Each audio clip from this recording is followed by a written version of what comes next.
Hello,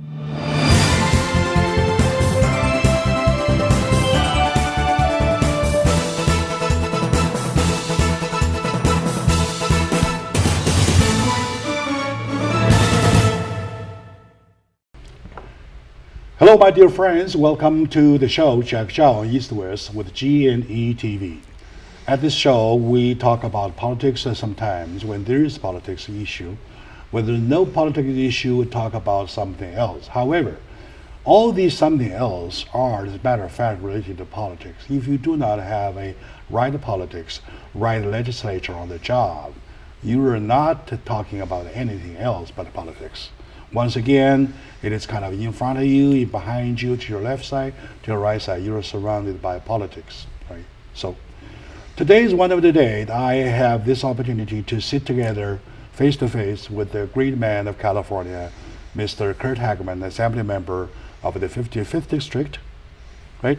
So welcome, sir, to the show. Yeah, Jack. Always a pleasure to be here. You guys do a great job. Thank you. And it's been a long time you haven't been here. Yeah, it's been busy. Busy doing what? Oh, we got the end of session bills, a lot of bills coming up right now as well. So I'm also running for county supervisor. So I'm going back and forth between Sacramento, back to my district. It's campaign season. We're all busy during campaign season. I understand this term is your last term, right? Correct. And you're stepping down to this term by November. Correct. Right? December And 1st then- is my last December 1st. And then at the time being, this as we speak, you're running for county supervisor of Ontario. San Bernardino County, correct. San Bernardino County, right? Correct. So, okay. So far, how does it look? Well, it's going to be a battle. I need all my supporters to show up. It covers the cities of Chino Hills, Ontario, Montclair, and half of Upland. So a lot of territory that I haven't represented that know me very well yet. I see. And some of it that has. So like any election, you try very hard. You hopefully give your message out, and hopefully the voters pick you. I see. How many seats are open? One seat. Only one There's seat. only, on the county side, it'd be more like a large, it'd be like a large city council. But San Bernardino County is the largest geographical area county in the United States. It's actually bigger than a state. I see. It has roughly 2.8 million people inside it, and there's Wow. 5 people who represent by population. So 1/5 of that is the cities are represented.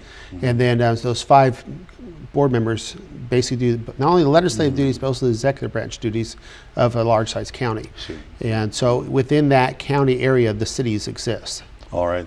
Within that county area, and for this one seat only, how many are running so far? There's 4 people on the ballot. 4. There's 2 of us that are by far the front runners. 2 that are not really doing much of a campaign. How about party lines of the 4? Well, it's a nonpartisan seat that we run for, but there couldn't be 2 more opposite people that are going head to head. Myself is more the fiscal conservative right side of things, and my major opponent is Gloria McLeod, who spent 14 years in state legislature, and then she ran for Congress last session, 2012. She didn't like the commute or the cold, and she came back down. I understand she's getting up there, 74, 75 years old, and that travel could get to you in a hurry. So she's running for the seat. So she's about the left, very left, and I'm on the right. So we basically stand apart in a lot of issues right now. I see. How age-wise, are you the youngest or the oldest? Well, the 2 of us, I'm close to almost 30 years younger than she is. But there is James Na, who basically dropped out and endorsed me before the filing started. I believe he's roughly my age, and the other Ontario council member is roughly about the same age as well. So how about your supporters so far? We're doing good. We got lots of local endorsements for the city council, the school districts, the fire boards, the police, and all the rest of it. But it's a very large district. Costs a lot of money, and we're going to keep fundraising until the very end and keep working very hard. Anyone gets bored, they're welcome to come out and knock doors But with me. sometimes they say to an election like this, it is not it's not a 100% a money game. No, I've seen, Right? even on the state level. Yes, On yes. state level, we've seen the assembly members win. When one race may cost $1.5 million, the other one costs $10,000, and they have 3 or 4 people. In this particular case, we are both well-funded candidates. So the people will hear from us between now and the election, just how many people want to show up and what hits their button to go out and motivate them to go out and vote. It's still at a midterm election, a non-presidential year, is very low turnout when it comes to voters. I mean, it's one of the things that we hold so dearly here in the United States, the freedom to elect our representatives. Yet even though we only have about a third of the population register to vote, out of that third, less than 20% will probably go out and vote this election June 3rd. So it's a sad reflection that we take that for granted. The power of the vote is very important for all of us. Many elections I ever see in the last 6 years on the statewide thing were won, 100,000, 200,000 votes, won by less than 100 votes, made a difference between two candidates. I understand lots of people say that too, that to a election of that size at the county level, neither too big, such as congressional, neither too small, such as the city level. It is a sizable election. However, it is not whose former position was higher to talk about. It is what you have done in the eye of the voters, of constituents. They have seen what you have done about the county, about the area they're in. Is that right?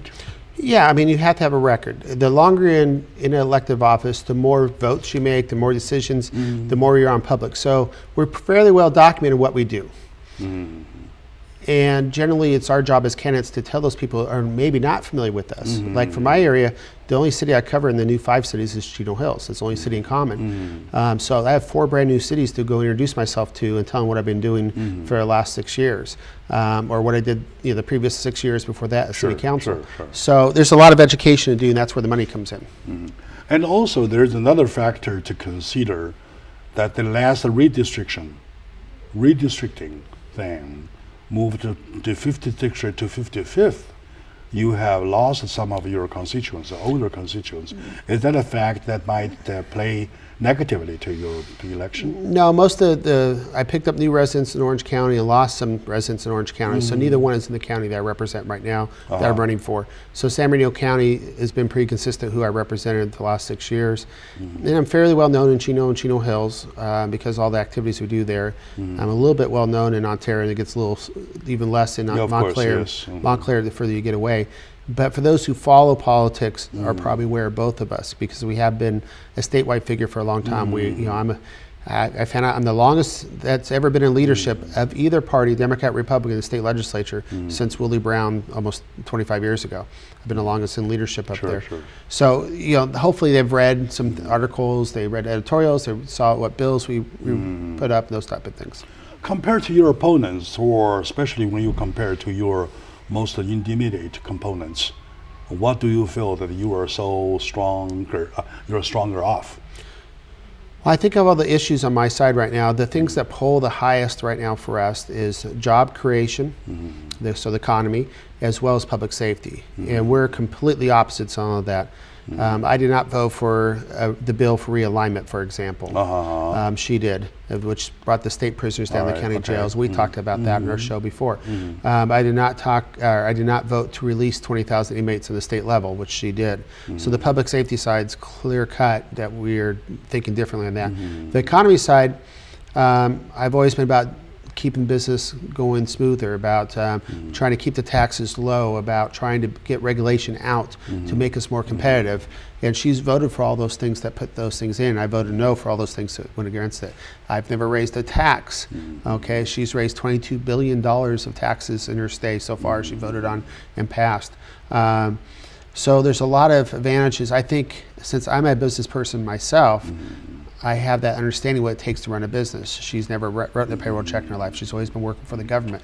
So there's two different views completely here, and that's what we hopefully that in our campaign we'll go out and distinguish the two.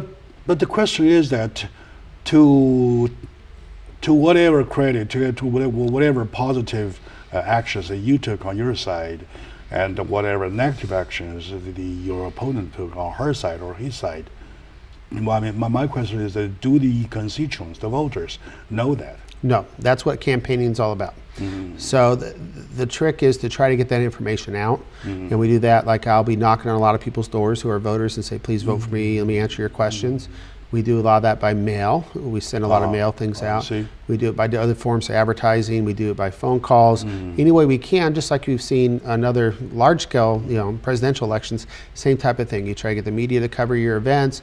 You try to get people to actually read the stuff. But at some point, they get sick of the flyers and get sick of people harassing them, and hopefully they go to some place they trust. And so the papers do review in our elections, the newspapers, they may have a particular site that they agree with, like I got endorsed by Howard Jarvis. Maybe they're a Howard Jarvis fan. They go to their site and say who do they support this time. So there's different ways that people get their information. It could be a friend. You know, they talk to a friend, hey, I know this guy. Exactly. Back to my audience, I know Mr. Curt Hagman for quite some long time. Even back in the old days where he was on the city council of Chino Hills and later the mayor of Chino Hills, and starting that time, well, we know each other. And there were